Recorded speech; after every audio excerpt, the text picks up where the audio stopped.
Շնորհակալություն։ Պարոն Ղազյան, գիտեք, զարմանում եմ ԿՊԱ-ական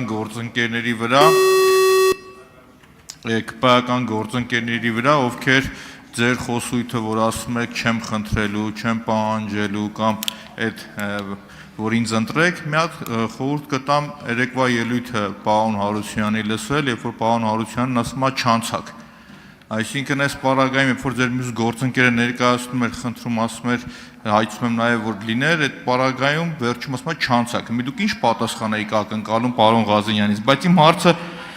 էլեկտրոէներգիայի սակագնին է վերաբերվում։ Պարոն Ղազենյան, ես կուզենայի ձեր կարծիքը լսել,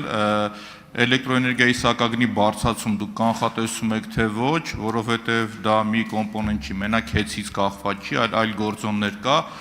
որովհետև մեր շատ քաղաքացիներին հուզում է առնվազն, որպես մասնագիտական նաև ասեմ, վերջի 2 տարում իմ գնահատմամբ արհեստականորեն ինչ-որ զսպաշապիկ է եղել կամ այս պարագայում սեփականատիրոջ բարի կամքի դրսևորում է եղել, որ սակագինը չի բարձրացել։ Հիմա կխնդրեմ ուղղակի ձեր կարծիքն եմ ուզում լսել էլեկտրոէներգիայի սակագնի բարձրացման վերաբերյալ։ Շնորհակալություն։ Մի վարքյան պարոն Ղազենյան, հարգելի գործընկերներ, աղմուկը նորից շատացավ դահլիճում։ Նախապատմությունից սկսեմ, 15 թվականի հոկտեմբերին ձեռք բերելուց, ինչպես նշել եմ, ստեղ բազմաթիվ մարդիկ, եթե սխալվում եմ, կարող եք ասել, մասնակցել են Էլեկտրիկ Երևան այդ նախաձեռնությանը, նախորդ սեփականատերը 17.08 դրամ ուզում էր բարձրացնել հոսանքը, պետությունը բարձրացրեց 7 դրամով, այնուհետև խնդրանք, Սամվել Կարապետյան, իսկական հայ, որը պետք է դա ձեռք բերեր, այդ մարդուն գտնելը դժվար էր, բայց գտան, հավատացեք։ Եվ մինչև 25 թվականի հունիսը ամենայն պատասխանությամբ հայտարարում եմ, եթե անգամ տեղի ունեցել պարոն Մանուկյան սակագնի բարձրացում, հեծը կապ չի ունեցել, то есть սակագինը բարձրանում է, երբ որ արտադրող կազմակերպությունները, հեծը, տեղափոխող կազմակերպությունը դիմում են հանրային ծառայությունների կարգավորող հանձնաժողովին, ասում են չեմ հերիքացնում, բարձրացրու կամ ՀՑԿՀ-ն ամբողջ էներգոհամակարգի բալանսը չափում է, տեսնում է մինուսավոր է, ստիպված պիտի բարձրացնի։ 25 թվականի լավ հիշում եմ, հենց այդ օրը, երբ որ իրենց տանն էինք, այդ այսպես ասած շոուն, որ ուզում էր կազմակերպվել, չհաջողվեց իրեն տանելու,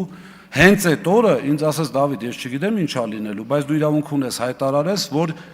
եւս 10 տարի չեմ բարձրացնելու անկախ որևէ հանգամանքից, անկախ որևէ մնացածից։ Սա ասում եմ դուք պատկերացնեք։ Դրանից հետո ուղիղ, երևի, չգիտեմ, մի 10 անգամ ես եմ հորդորել հանձնաժողովի նախագահին, ասել եմ, լավ, 2 տարվա գարանտիա տուր։ Մի ասա 10 տարի, 2 տարի, չի կարողացել ասի։ Հիմա պարոն Մանուկյան, ինչ վերաբերում է ձեր ասածին, նախորդ տարի նոյեմբերի, եթե չեմ սխալվում, տարին փակվում էր հեծը 6 միլիարդ դրական բալանս ուներ կոնկրետ, կարծում եմ լավ աշխատանքի արդյունքում էր, իսկ ընդհանուր համակարգի բացասական բալանսը բերեց նրան, որ հեծը, իմիջիայլոց ասեմ, այստեղ ֆինանսիստներ կան, ամբողջ էներգո համակարգի բալանսը հաշվես ընենց, որ գա կանգնի 0-0, ես չեմ հավատում այդ հաշվարկներին։ Բայց այստեղ մի խնդիր կա։ Ուղիղ 6 ամիսը ասում եմ կարակ բացատրեք ատոմակայանի համար, որ նախատեսել եք 12 միլիարդ դրամ այլ ֆինանսական եկամուտ։ Այդ ի՞նչ է։ Ատոմակայանը այլ ֆինանսական եկամուտ որտեղից պիտի ունենա։ Հիմա հարց. արդյոք չեմ կարող ունենալ հիմնավոր կասկած, որ կիլովատը սակագինը պետքա թանկանար, 12 միլիարդ ինչ-որ ձևով, ինչ-որ տեղից դրել են ատոմակայանին այլ ֆինանսական եկամուտ, որպեսզի զսպեն։ Գիտեք ինչի համար։ Նախընտրական տարի էր։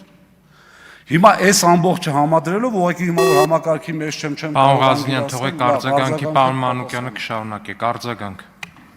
Պարոն Ղազենյան, խնդրում եմ շարունակեք ձեր միտքը ու ձեր կանխատեսումը, որովհետև իմ կանխատեսմամբ, եթե չլինի պետության ֆինանսավորում կամ լրացուցիչ գումարի տրամադրում, սակագնի բարձրացում է մեզ սպասվում։ Ձեր միտքը ամբողջականացրեք, խնդրում եմ։ Ես համակարծիք եմ ձեզ հետ, հաշվի առնելով նախորդած իմ ասածը, որ եթե ասում եմ հաստատ, դիմացը չեմ դնելու քաղաքական գնահատական, որովհետև դրան դեմ եմ, հետևից ինչ ուզեմ ասեմ, բայց համենայն դեպս կարող եմ ունենալ հիմնավոր կասկած, որ էներգետիկայի ոլորտում եղած խնդիրները, այդ թվում էս պարագայում ես անգամ արդեն հեծի դիմումով, այո, բարձրանալու է սակագինը, պատճառները բազմաթիվ են,